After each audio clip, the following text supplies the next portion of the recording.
Today we are going to start our new chapter, that is lesson 3, synthetic fibers and plastics. This chapter is quite familiar to you because we have discussed the basics in smaller classes in class 6. So in class 6 we have discussed about fibers. There we have studied that fiber means it is a long thread or a filament from which a cloth is made. So fibers are classified into two as natural fibers and synthetic fibers. Whereas natural fibers is obtained from plants or animals. Example can be cotton, silk, etc. Whereas synthetic fibers are man-made fibers produced from chemicals. Examples are nylon, rayon, etc. These fibers are made up of special molecules called polymers.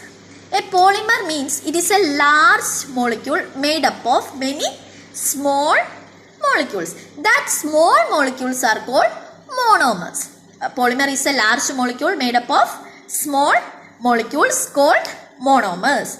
And this combination of small monomers is called polymerization. The process of combining small monomers to form a polyester is called polymerization. Polymer means it is a large molecule made up of small molecules called monomers. The process of combining such small molecules to form a polymer is called polymerization. Now we are going to discuss about some of the common synthetic fibers that is used in our daily life. That is, first one is rayon. Rayon is produced from wood pulp. It is comfortable to use. It is soft, shiny, and it is less expensive when compared to natural silk, and it can be dyed easily with different colors. It is widely used in textile industries for home decor, manufacturing tire cord, etc. To the next one, synthetic fiber is nylon. Nylon is the first synthetic fiber prepared by man. It is very strong. That thread is more stronger than a steel wire. It will not be attacked by the fungus, moth, or any chemicals. It is used for making sarees and for the manufacture of parachutes, tent, climbing ropes, etc.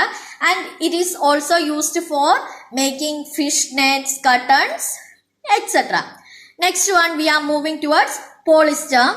Polyester, it is a polymer of many ester units.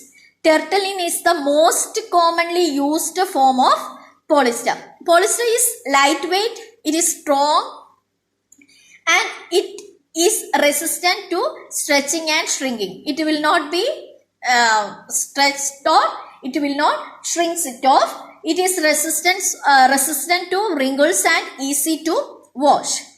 And it is also used in textile industries to make sails of sailboats.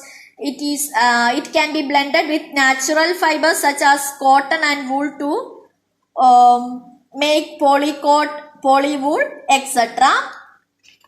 Next one, we are moving towards acrylic. Acrylic fibers means it is a synthetic fiber made from a polymer, polyacrylonitrile, which is closely resembles to wool. So it is lightweight, soft, warm with like a wool, which gives a wool touch. Then it is resistant to chemical substance, oils, moths, etc. and it is easy to wash. So because of these properties, it is used to make shawls, sweaters, and blankets.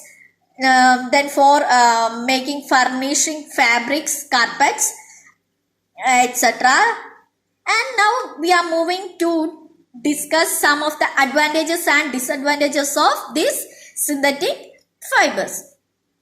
In the fibers that we have discussed in every property, we have seen that most of these fibers are strong, right? So it is a main advantage of that. They are stronger and have higher tensile strength than natural fibers. They will be soft and is comfortable, and these fibers are elastic and can be stretched easily. So they will be getting dried quickly, and because of that it is called drip dry fibers. Then they are less expensive as compared to natural fibers. Next one, moving towards the disadvantages of synthetic fibers.